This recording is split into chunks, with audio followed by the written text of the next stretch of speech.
Halo teman-teman, dimanapun kalian berada, kembali lagi di channel saya. Perkenalkan, nama saya Galang. Dahulunya saya adalah seorang TKI di Polandia dan sekarang saya mencoba peruntungan di dunia bisnis. Saat ini saya membuka bisnis kecil di negara Polandia, yaitu day spa atau salon pijat. Dan saat ini saya baru mulai belajar bagaimana mengembangkan sebuah bisnis ini. Jadi mungkin saya bisa ceritakan kepada kalian semua bahwa perjalanan saya sangatlah berliku, mulai datang ke Polandia dan struggle karena bahasa di sini berbeda. Bahasa di sini menggunakan bahasa Polish dan saya hanya mengetahui Inggris waktu itu. Saya mulai belajar dari bahasa, mulai belajar dari sistem dari pemerintahan, bagaimana caranya membuka usaha. Tetapi dulu saya bekerja di sebuah perusahaan atau mungkin restoran waktu itu. Dan saya belajar banyak di situ, saya bertemu dengan teman-teman, saya membangun relasi. Dan mungkin kita lanjut saja, saya akan mengajak kalian semua untuk melihat salon spa saya. Dan gak usah lama-lama, yuk kita lihat ke sana.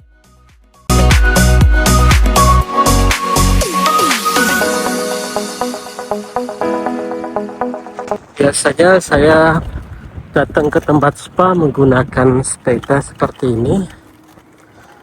Dan ini enggak, karena lokasi tempat spa tidak jauh dari tempat tinggal saya, jadi lumayan dekat ya.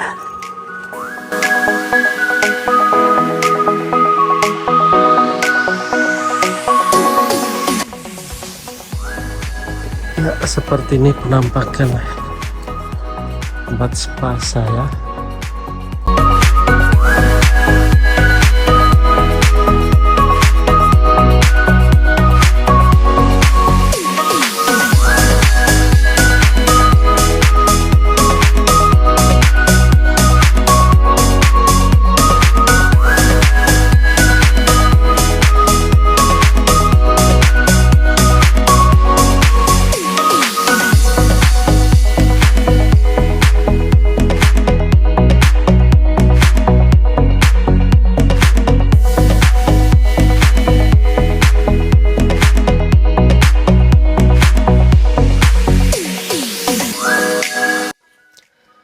Jadi seperti itu tempat day spa saya, salon pijat saya. Sangat sederhana sekali dan minim budget, saya bilang seperti itu. Karena di Poland ini banyak sekali spa-spa yang mereka mempunyai banyak modal. Dan mungkin saya akan ceritakan dari awal kedatangan saya ke Polandia sampai saya bisa mendirikan Teratai salon massage ini. Nah, saya datang ke Polandia tahun 2021 dan saya mulai bekerja, ya kan, di Indonesia. Waktu itu COVID-19 dan peraturannya sangat ketat. Saya mulai lamar di Australia, di negara-negara yang berkembang lainnya. Waktu itu Australia, terus New Zealand, terus juga Kanada. Tetapi waktu itu yang buka di waktu COVID-19 hanyalah di Polandia. Dan saya mencoba melalui agensi menghubungi mereka, membayar mereka, kemudian mereka menerbangkan saya ke Polandia. Tetapi saat pertama kali saya datang ke sini, saya bekerja di perusahaan otomotif dan pekerjaannya lumayan berat waktu itu. Saya mulai dari pekerjaan yang sangat kasar, bersih-bersih, angkat-angkat, ban-ban, pelek, mobil-mobil yang sangat besar itu, aksesoris mereka karena ini perusahaan otomotif. Dan saya mengalami kecelakaan tangan saya waktu itu. Di sini saya bisa melihat daging saya keluar, ya kan, banyak darah. Dan saya memikirkan kalau saya stay di sana terus, saya akan stuck. Mungkin saya nggak akan berkembang. Dan saya berpikir gimana caranya untuk mendapatkan pekerjaan yang lebih bagus. Karena di Polandia ini sangat terbuka untuk masalah peluang bekerjanya. Dan kemudian saya memikirkan pekerjaan apa yang bisa saving banyak dan pengeluarannya sangat sedikit. Ya, kemudian saya mencoba join di perusahaan restoran, di perusahaan kebab. Dan kemudian saya join ke mereka, saya mendapatkan akomodasi gratis, tempat tinggal gratis, makanan gratis, kita masak bersama dengan orang-orang India dan Bangladesh. Kemudian saya ditempatkan di cabang terkecil mereka di sebuah desa. Di situ saya belajar banyak, belajar bahasa, belajar komunikasi, belajar mengelola sebuah toko. Dan di sana saya dipercayai untuk menjaga toko ini. Kemudian di sana saya mempunyai banyak teman. Tetapi waktu itu saya kurang beruntung karena dokumen-dokumen di saya tidak terlalu terurus waktu itu karena masih belum mengetahui tentang peraturan. Dari segi peraturan, saya hanya bekerja saja dan mencoba saving money. Di situ saya juga termasuk saving lumayan banyak, mengumpulkan uang lumayan banyak, tetapi saya berfokus ingin mendapatkan legalitas dalam pekerjaan. Kemudian saya pindah lagi ke perusahaan yang lebih besar, tetap di perusahaan kebab. Kemudian saya bertemu dengan teman, kemudian diajak dengan dia bekerja di tempatnya. Dan saya belajar waktu itu. Kemudian waktu itu saya bekerja di Zahir Kebab dan sampai terakhir saya bekerja di situ. Jadi saya bekerja di kebab ini 3 tahun lebih. Nah, di kebab ini saya belajar banyak sekali tentang manajemen, tentang relasi, tentang keuangan, dan tentang masalah regulasi di dalam sebuah perusahaan dan di pemerintahan. Nah, saya waktu itu konsisten ya, saya coba eksperimen apakah saya bisa saving 60% sampai 70% dari pendapatan saya. Jadi karena makan gratis, tempat tinggal gratis, jadi saya mendapatkan saving yang lumayan banyak karena pengeluaran saya nggak terlalu besar. Karena saya tidak terlalu banyak suka belanja ini itu. Dan saya saat itu memang berfokus ya, mempunyai mindset bahwa saya tidak ingin hanya menjadi seorang pekerja biasa. Jadi saya belajar bahasa, belajar komunikasi, belajar relasi, mencari teman-teman, dan saya juga dekat dengan atasan, dekat dengan bos juga. Dan saya dipercaya mengelola toko kecil. Nah, di toko kecil ini saya bebas berkreasi. Waktu itu saya mencoba dari menaikkan rating toko ini ya. Dari 3,6, toko ini ratingnya sangat jelek waktu itu. Setelah dipegang orang Bangladesh, kemudian saya coba naikkan jadi 4,1 dan berhasil, teman-teman. Di situ saya mencoba teknik marketing saya. Karena saya belajar marketing, belajar pemasaran, saya berkreasi dan saya terapkan di toko ini, dan akhirnya rating toko ini lumayan bagus karena kita kasih the best service, the best food, dan ini tempat pembelajaran saya. Jadi di Zahir Kebab saya jadikan tempat belajar untuk bisnis. Nah, di situ saya mengelola toko kecil dan dipercayai sama bos juga untuk membesarkan toko ini, untuk menjadikan toko ini lebih baik lagi. Dan menurut saya itu berhasil. Nah, tetapi mindset saya adalah saya mencoba tidak hanya ingin menjadi pekerja. Saya mempelajari sistemnya, mempelajari tentang bagaimana order, bagaimana di mana dia suppliernya, terus bagaimana manajemennya, dan saya kenalan dengan manajernya juga, ya kan, kita berteman baik. Nah, di saat itu saya kenal yang namanya Sistov, itu teman saya juga, manajernya Zahir, bisa dibilang seperti itu. Saya belajar dengan dia, saya tanya-tanya bagaimana regulasi membuat perusahaan. Nah, di saat saya kerja di Zahir Kebab ini, saya merancang sebuah usaha kebab waktu itu, belum menjadi spa. Saya catat semuanya, saya ingat-ingat resepnya, dan mencari seluk-beluk berkaitan tentang ini. Saya berharap di kemudian hari saya bisa membuka toko kebab waktu itu. Tetapi di tahun 2002 saya bertemu dengan tante-tante, namanya Mbak Putu waktu itu, pekerja spa dari Bali. Dan waktu itu saya berkenalan dengan mereka, saya sering tanya, ya kan, dan Mbak Putu ini sering beli kebab.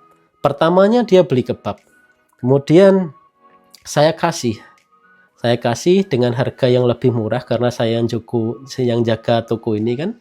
Jadi saya kasih harga yang lebih murah. Kemudian saya coba berkenalan dengan mereka, mengetahui seluk-beluk pekerjaan mereka. Saya tanya setiap hari karena waktu itu mereka tinggal di atas apartemen saya, di atas toko saya, dan apartemen mereka memiliki beberapa pekerja spa. Kemudian saya bertemu dengan Mbak Hani, Mbak Opung, dan teman-teman yang lainnya yang berasal dari Bali, dan mereka ini semua adalah pekerja spa. Saya tanya mereka berapa jam dalam mendapatkan customer sehari, karena pijat itu per jam biasanya. Kemudian dia bilang 6, 7, kadang 5, kadang kalau sepi 4, seperti itu. Berarti kan kalau di dalam spa itu mempunyai 4 orang pemijat, dikali berapa, 5 jam kerja dan 4 orang berarti 20 jam kerja. Berarti kan lumayan, dikali dengan harga pijatnya itu. Saya kalkulasikan, saya belajar, dan saya coba menghitung waktu itu kan, mana yang lebih baik, membuka salon pijat atau membuka toko kebab waktu itu. Nah, karena saya berpikir, kemudian saya merencanakan. Karena sudah ada idenya nih, yang mana nih antara dua ini, antara toko kebab dan salon spa. Kemudian saya pikir-pikir, kalau toko kebab sangat ribet sekali dan sangat menyita tenaga, membuat saus, menyiapkan kebabnya, bersih-bersih, sangat ribet. Karena biasanya saya bekerja 10 sampai 12 jam kerja. Dan itu lumayan menyita tenaga. Belum lagi masalah dokumen, masalah administrasi. Kemudian saya berpikir, kenapa enggak kita membuka toko salon massage? Karena mereka ini adalah cuma mengandalkan tenaga aja dan skill, tidak memerlukan bahan-bahan yang ribet seperti makanan. Dan saya berpikir, saya bertanya dengan terapis-terapis dari Bali ini, kita berteman seperti keluarga, dan saya sering dikasih makan. Kebetulan saya kenal dengan salah satu mereka, dan saya dekat dengan salah satu terapis ini. Saya tanya-tanya, saya merencanakan, saya ngasih tahu mereka, saya ingin sekali punya usaha, mungkin dari usaha spa atau usaha kebab. Dan saya berpikir sangat lama waktu itu. Perencanaan saya adalah 1 tahun, lebih dari 1 tahun. Saya merencanakan sebuah bisnis, dan saya fikskan, saya memilih untuk membuka spa pijat. Di dalam 1 tahun ini saya masih bekerja di kebab, restoran kebab. Tapi saya di dalam saat bekerja, saya merencanakan, menulis, menghitung, dengan tanpa bilang ke siapapun. Bahkan teman terdekat saya nggak saya kasih tahu waktu itu. Jadi saya memang sukanya seperti memberikan kejutan kepada mereka. Dan saya dan Mbak Hani waktu itu merencanakan semuanya, ya kan. mencatat kebutuhannya, mencatat pengeluarannya, dan kalkulasi dalam 1 bulan itu nanti habis berapa, modalnya sama dengan biaya operasionalnya. Kemudian saya mencari ide-ide yang fantastis. Saya setiap malam survei di beberapa spa, ya kan. Kadang kita datang meminta brosur ke tempat spa itu, kadang saya browsing dari internet apa aja sih pekerjaan spa itu, ya kan. Dan setelah itu saya memutuskan untuk memulainya. Di tahun 2024, waktu itu Mei, saya mencoba mencari tempat untuk salon massage, salon spa. Nah, kebetulan saya setiap malam mencari dan menemukan salah satu toko yang sudah ready waktu itu. Bisa dikatakan itu bekas dari solarium namanya kalau di sini, itu tempat untuk menghitamkan kulit. Jadi di sini tuh rada aneh, orang-orang sini tuh pengen kulitnya rada kecoklat-coklatan. Dan waktu itu tempat itu sudah kosong, ya kan. Kita DP, tetapi kesalahan saya, kita udah menyewa duluan tapi belum membuat perusahaan. Itu kesalahan saya. Seharusnya di Poland itu kita nggak bisa seperti Indonesia menyewa dulu baru, atau membuka usaha dulu baru mengurusin legalitasnya. Di sini nggak seperti itu. Di sini itu lebih ke kita harus menyiapkan dokumen-dokumennya resminya, menyiapkan akuntannya, menyiapkan legalitasnya, kemudian baru kita bisa beroperasi. Nah, di situ saya ya rada rugi, bisa dikatakan seperti itu. Kita 2 bulan rugi. Jadi kita nganggur waktu itu, tokonya 2 bulan nganggur, tetapi kita bertekad untuk buka.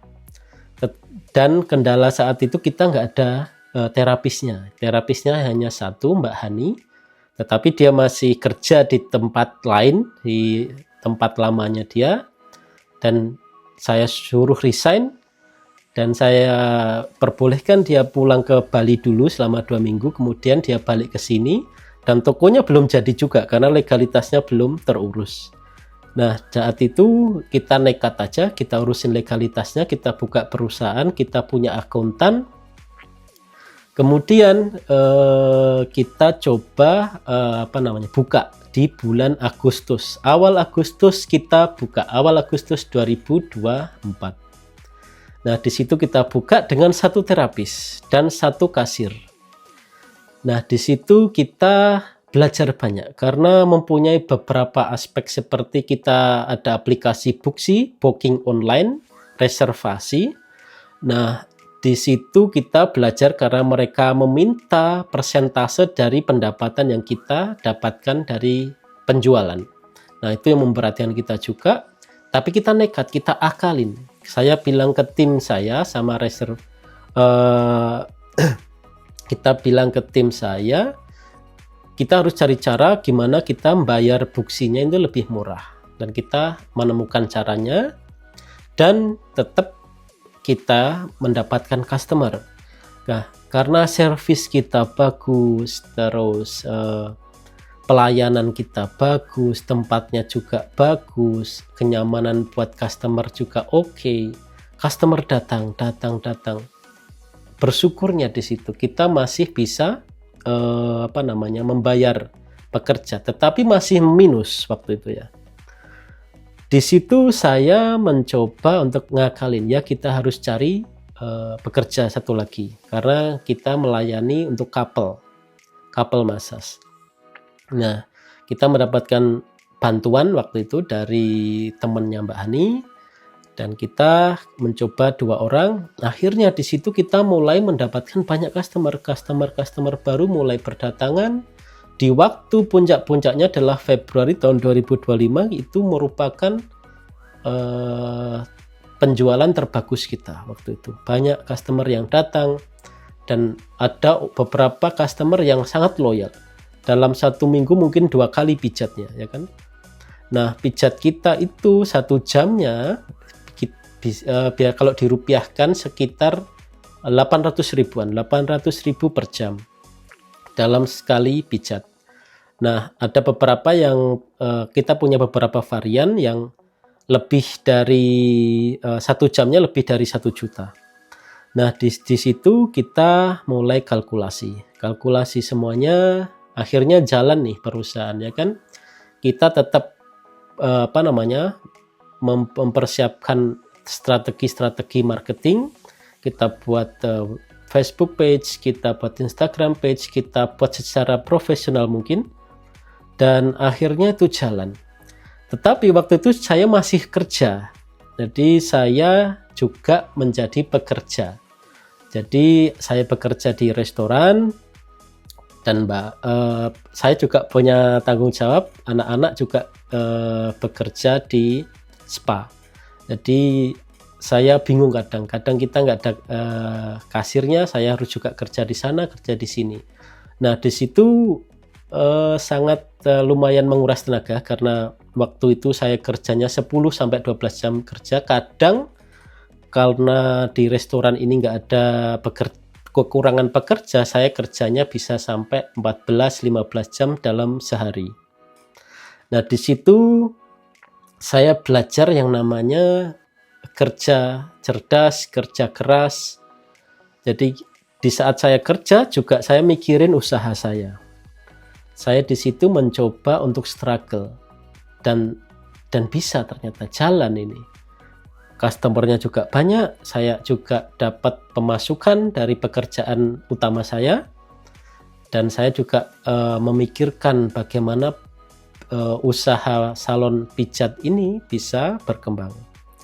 Nah, di tahun 2025 awal, Februari 2025 kemarin, saya memutuskan resign dari pekerjaan dari toko kebab ini.